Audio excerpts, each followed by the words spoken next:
Good morning, everyone. It's so good to have you here with us on this long weekend.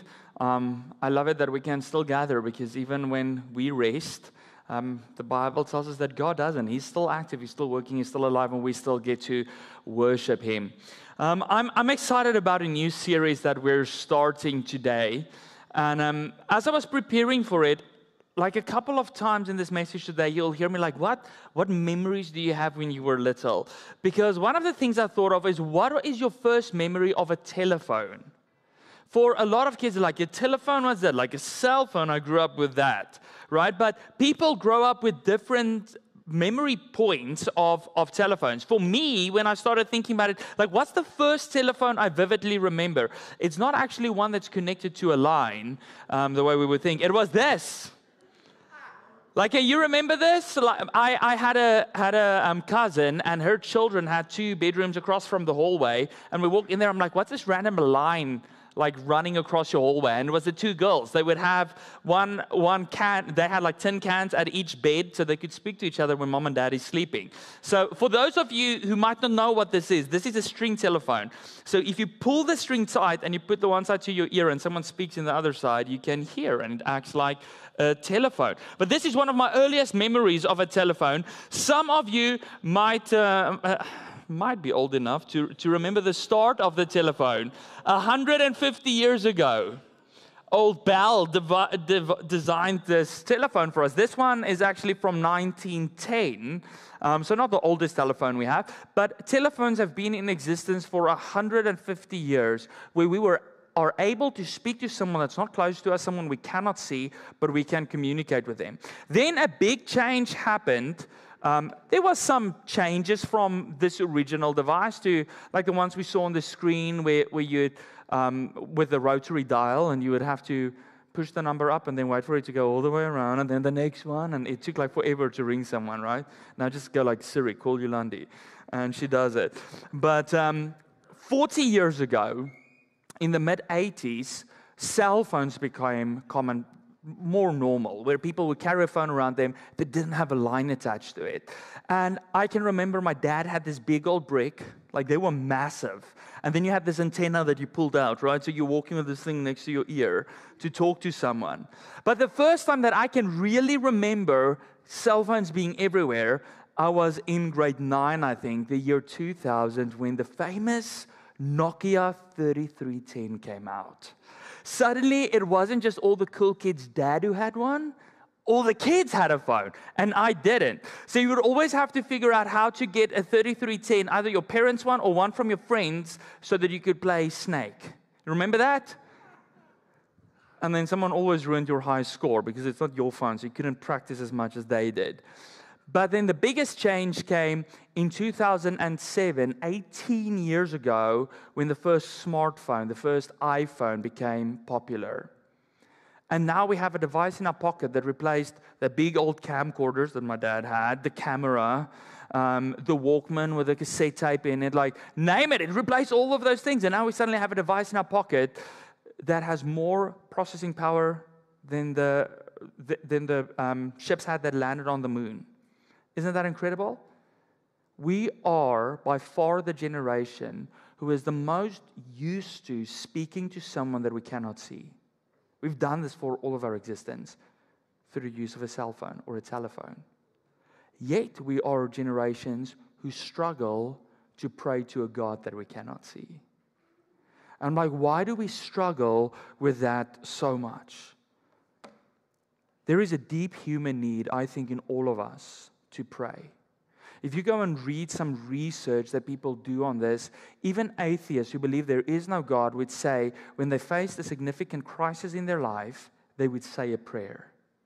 And I believe that is because God programmed something into us to have this desire to connect with our Creator. And that is why today we're starting a new series called Hey God, Let's Talk. Because we are going to cut all the fluff and we're going to say what is really at the heart of prayer.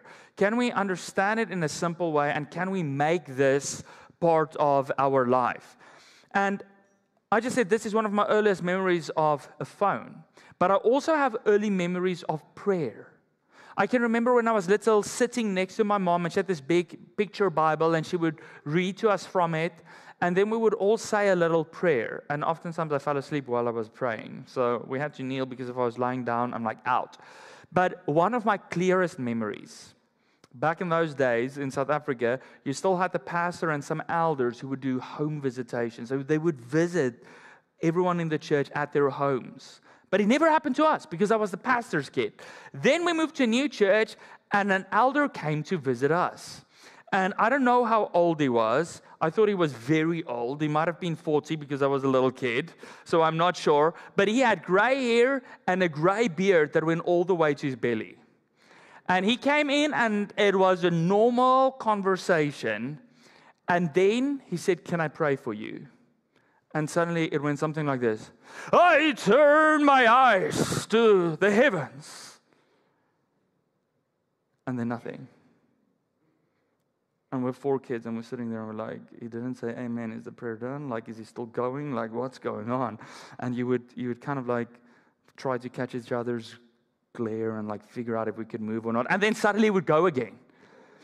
And I just remember this prayer with these dramatic long pauses. And like, he prayed it completely different to how we would speak. He used different, and he didn't pray in English, he prayed in Afrikaans, my first language. But he would use different words, and he would have a different tone.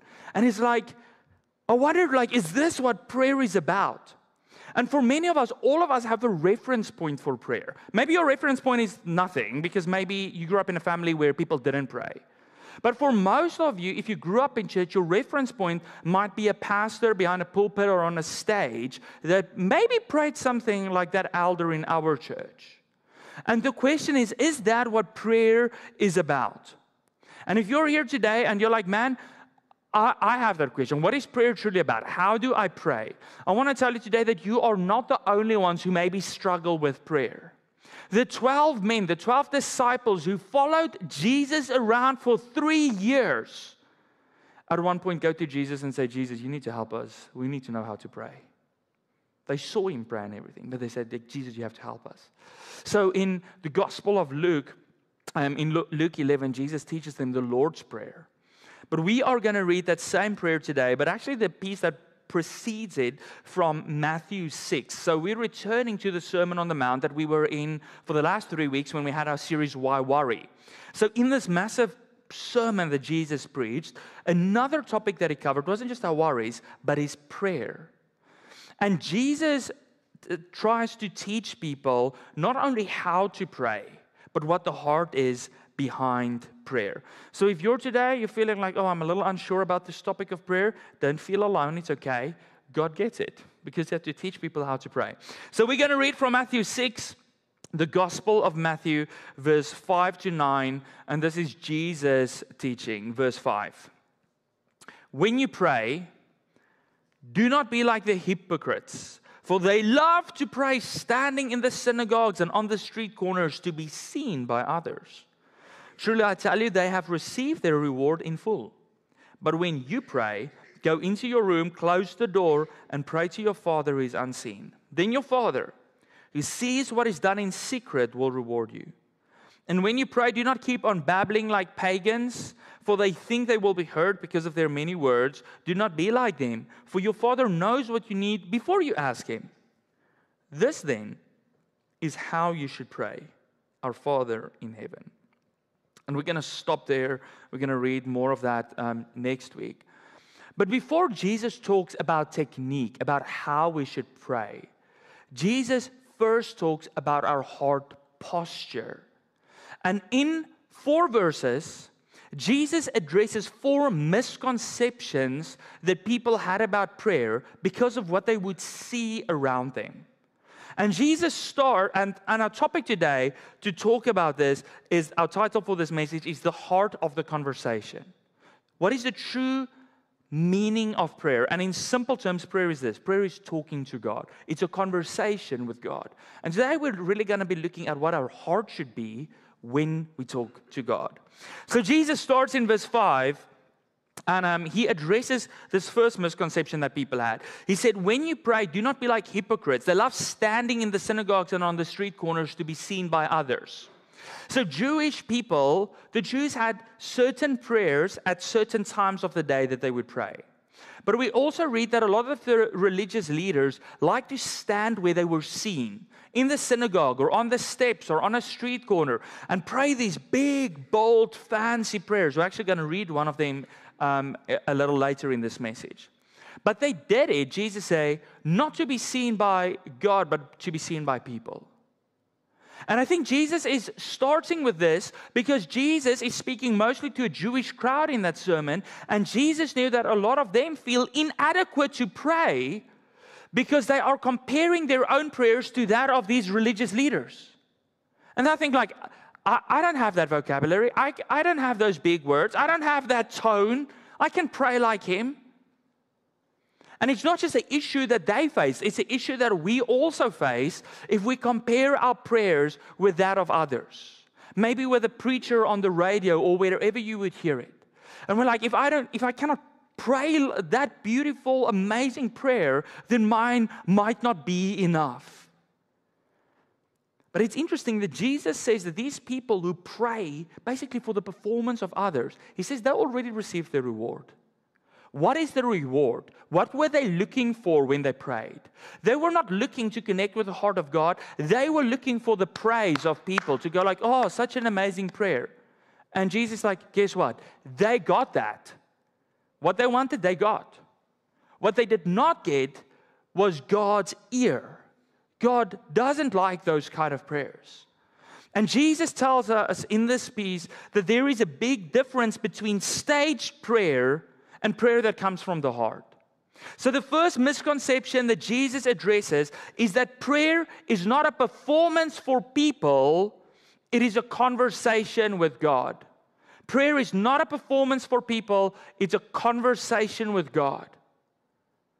So if you're sitting here today and you're like, man, you're covering prayer, like I don't even know how to start, you can breathe a sigh of relief. Because God cares more about authenticity than eloquence.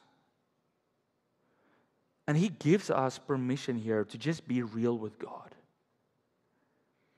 But Jesus continues and he addresses a second misconception, and he continues. He says, so instead of standing on the street, like for people to see you, when you pray, go into your room, close the door, and pray to your Father who is unseen, and then he will reward you. You see, prayer is not about what others think. It's not about what people hear. It is about what God hears. And Jesus is saying your prayer is about what happens in those moments when you are alone with him, when there is no distractions, when you actually give your undivided attention to God. Close the door, cut the noise, cut the need to be seen by people, cut your fears of being seen by people, and just be with me. And what we shouldn't read into this is that Jesus is saying, hey, you cannot pray in public. Okay, Jesus is not saying that we cannot pray here from the stage for our church, or that we shouldn't pray around a table with our friends when we're having a meal. Jesus is not addressing public prayer here. What he wants us to see is that prayer is about a deep, personal, intimate conversation with God. So he's not saying don't pray in public. He's saying don't pray for the public. Because prayers are not for the people, prayers are for God. It is about the attitude of our heart. And Jesus in this verse 6 invites us into a private, intimate moment with God, not a public spectacle. So prayer, this is the second misconception that Jesus is trying to rectify. Prayer isn't about being seen by others. It's about being known by God. But Jesus continues then, and Jesus spoke about the Jewish traditions they would have seen in prayer, but they also saw something else, and that was the pagan traditions, because they were living in a Roman Empire. So everywhere in their cities, they had all of these temples to Roman gods as well. Right? No matter where you went, like the Romans spread everywhere. So Jesus knew that they also saw how some of people of other religions and the Greek mythology and all of that, how they prayed. So a pagan is someone who doesn't believe in God. So Jesus is like, I don't want you to pray like them. Keep on babbling and repeating things over and over. Because a lot of these religions had ritualistic seances that people would repeat over and over in order to basically bribe the gods to do what they want them to do. And Jesus is telling us, God isn't interested in heartless rhymes or in bribing through repeating things over and over. And we might all sit there and be like, oh, we're not like that. We don't do seances. But often when we're young, we are taught rhymes in order to teach our children how to pray. So we teach them a little prayer rhyme for before a meal or something like that. And there's nothing wrong with that, to teach your children to pray. What is sad is that if our prayer life never develops past that point, when you are 20 years old or 40 years old and 60 years old, and your prayer life mostly consists of the rhymes that you were taught when you were little, or reading someone else's prayer. God is saying, like, I don't need the rhymes. I don't want all of that.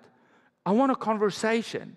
And a conversation is natural. If I come to you, we don't start reciting poetry to each other, do we? We just talk. And that was what was so weird to me in that moment when I heard that elder in our house pray. Because I'm like, that's not how you spoke. Why do you sound different now? Prayer is a natural conversation that comes from our heart and our mind and our emotions. And God is inviting us to have a conversation with Him. He's saying, you don't need a spiritual vocabulary. You don't need theological words. You need sincerity. So the third misconception that Jesus is addressing is prayer isn't about saying it right. Prayer is about saying it real. And I love to listen to my daughters pray, especially the 3-year-old. And sometimes I have to keep my laughter in because she would say a prayer and she just talks with God. She's like, oh, thank you, we cut the grass today, and like there was a bunny that was bouncing around, and she would just talk with Him. And her prayers are really long. So sometimes they're like, oh, okay, like let's just get to bed. But it is so beautiful and innocent because she just talks to God. And that is what He wants, a heartfelt conversation. But Jesus continues then in verse 8 to address the fourth misconception. And Jesus is like, hey, don't be like these people who try to do it for show, or who just said the rhymes, or who didn't share their heart. It's like, because your Father knows what you need before you ask Him.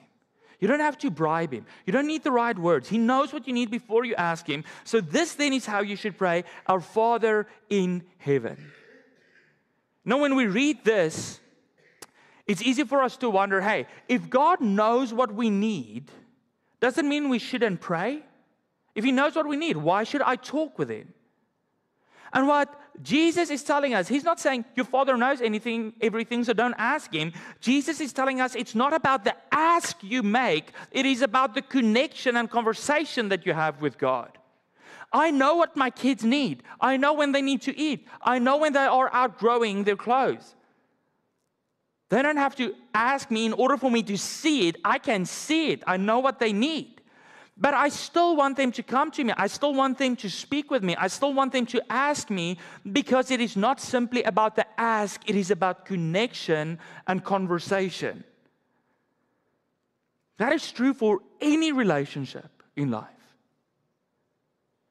And then Jesus does something that is extremely radical and that most of us probably would not get. Jesus says, so when you pray, start this way. Our Father in heaven. If you're old enough, you probably learned the Lord's Prayer in school and recited it constantly. But do you know how radical those our Father in heaven, those 4 words are? Jewish people knew that God's name is Yahweh. It is so holy that they weren't allowed to say it and they weren't allowed to write it. So Yahweh in the Old Testament would normally only have the consonants and not the vowels, so that you know what you're reading about, but they weren't allowed to write it or say it.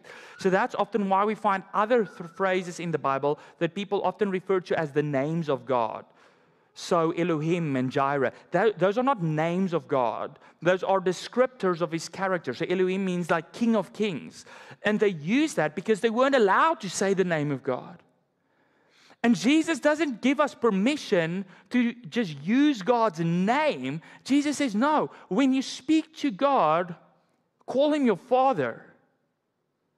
And I grew up in church and in a Christian family where a lot of our prayers would start, Our Father. But still, when I thought of that, I saw it as a formal way of addressing God, because I don't refer to my Father as Father, I call Him Papa. So in my mind, it was still something formal. But you know what the word there is? It's Abba. And one day we were visiting my brother-in-law at his place of work. He worked for a Jewish man. And we spoke to Chaim, and we walked out of his office, and against his wall there were a whole bunch of pictures and cards from his children and grandchildren. And as I walked out, something caught my eye. One of the letters started with Abba. And it was in a moment that I realized this is not this formal title of God. Abba is how a Hebrew boy addresses his father.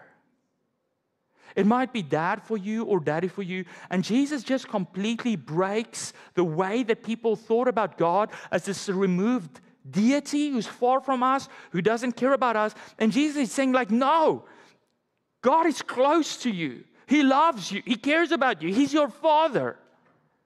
It's not about the right name, using the right names of God or the right words, but spending time with a Father who cares for you more than you can imagine. Guys, my children don't have the perfect vocabulary. They don't even have the perfect language because they just mix Afrikaans and English together. But I don't care about that when they want to be close to me. Annabelle is like a touch person, and she would just climb on my lap and like hug me and kiss me all over. And Abigail is a service kind of person and a quality time person. So she just wants to do everything with me, no matter what it is. And I don't care if their vocabulary is correct or the grammar is correct or whatever. I just care about the fact that they want to be close to me. And that's what God cares about. So the fourth misconception that Jesus is addressing is that prayer isn't about informing God. He's saying it's not about informing God of everything you need. Prayer is about drawing close to your Father. That's what prayer is about. And I don't think you understand how much God values your prayers. In the book of Revelations, in Revelations 8, John has this vision of the throne of God and the angels around the throne. And we read something about prayer there, where it says the angel carries this massive bowl that's filled with incense. It is something that smells good, right? Like a perfume almost, that they would burn and it would smell good. And he says then the prayers of God's people gets mixed with that incense. And in my mind, you can almost see like our prayers that's just rising to God, and it smells. It's a beautiful aroma to God. And then it says that God then responds to it with thunder and lightning and fire. God knows your needs. That's what we spoke about for the last 3 weeks. He is waiting for your heart. He wants to hear from you even if you feel unworthy. And I want to read to you the difference between these two prayers. The thing that Jesus wants to fix and what it should look like. And Jesus shared with us two prayers when he shared a parable. A parable is a story with a deeper spiritual meaning to a bunch of religious leaders who were self-righteous. They thought like, oh, it's so good. Look at everything we do right and how eloquent our prayers are. And then Jesus tells them this story. Luke 18 verse 10. 2 men went up to the temple to pray. One a Pharisee and the other a tax collector. Pharisee, a religious leader, a tax collector, someone who was viewed as lower as a dog, a horrible person, a betrayer of his nation and his God. The Pharisee stood by himself and prayed, God, I thank you that I'm not like other people, robbers, evildoers, adulterers, or even like this tax collector. I fast twice a week and I give 1/10 of all I get. But the tax collector stood at a distance.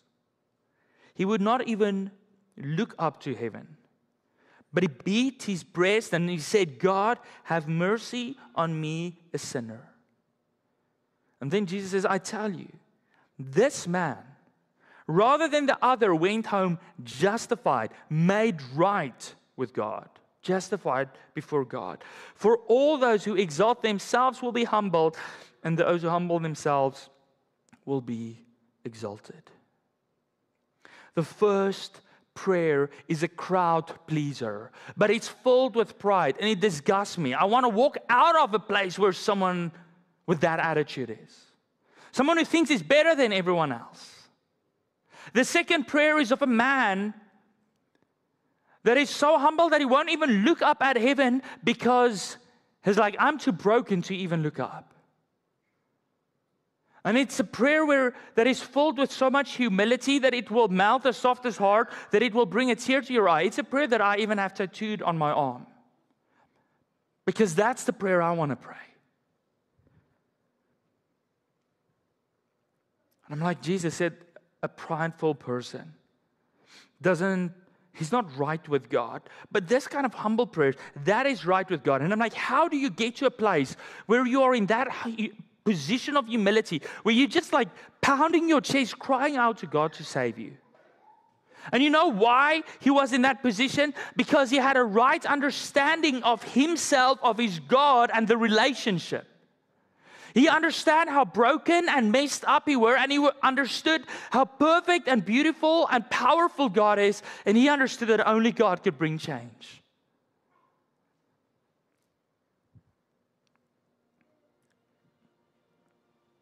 And Jesus says, God hears those prayers. He says those prayers move him, and he responds to it, because Jesus says that man is justified before God. That man is the forgiven one. That man is the one who will receive new life. So let me summarize the heart of the conversation. Prayer isn't about prideful performance. It's about honest surrender. And what is holding you back from praying a prayer like that? A vulnerable, heartfelt conversation with God, a heart-to-heart with God. No impressing other people. No trying to use all the right words. But what is holding you back? Nothing should hold you back. Jesus invites us to start talking to God. Right now. No matter where you are, no matter who you are. And I want to challenge you this week to go and to find 5 minutes. To say, no script, no pressure. I'm going to find 5 minutes where it's going to be me and God, and I'm going to open my heart and I'm going to talk to my Father. And maybe you're here and you're like, oh man, I don't even know how to start with that. So here's the thing. For the next 5 weeks, each week we're going to send out a short devotional and a prayer guide to help you pray. A guide to help you put what we speak about on Sunday into practice in your life. So to get that prayer guide for this week, just make sure you're on our database. If you're uncertain, tap the little tag in front of you, scan the barcode, or go to the info desk. If you're on our database this afternoon, you will receive our prayer guide for this week. And it will help you, if you're new to faith, if you're new to prayer, to just figure out, how do I take a first step and start praying like this? And if you do have a good prayer life, it will challenge you to examine the motives of your own heart. So we would love to gift you that. Just make sure you're on our list and you'll get that. But I want to pray for us now.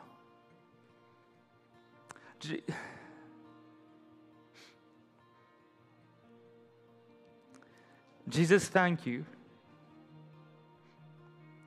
that you don't require perfection.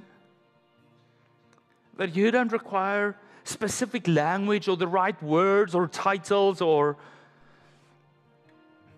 tone. But Father, that you just desire our hearts. And I pray that as we open our hearts to you and as we talk with you, that our relationship with you that will deepen. that we will gain a right understanding of ourselves and our own messiness and brokenness, but also a right understanding of your glory and majesty and power. I pray that you would remove our barriers that's preventing us from praying like this, from praying and talking to you with absolute humility. Whatever might be holding us back, whether it's comparison to big, bold prayers, whether it's the rhymes that we were taught, whether it's distractions, I pray that in this week, you would give us moments, holy moments of solitude, where our focus can be 100% on you, where we can speak to you uninterrupted. I pray it in Jesus' name. Amen.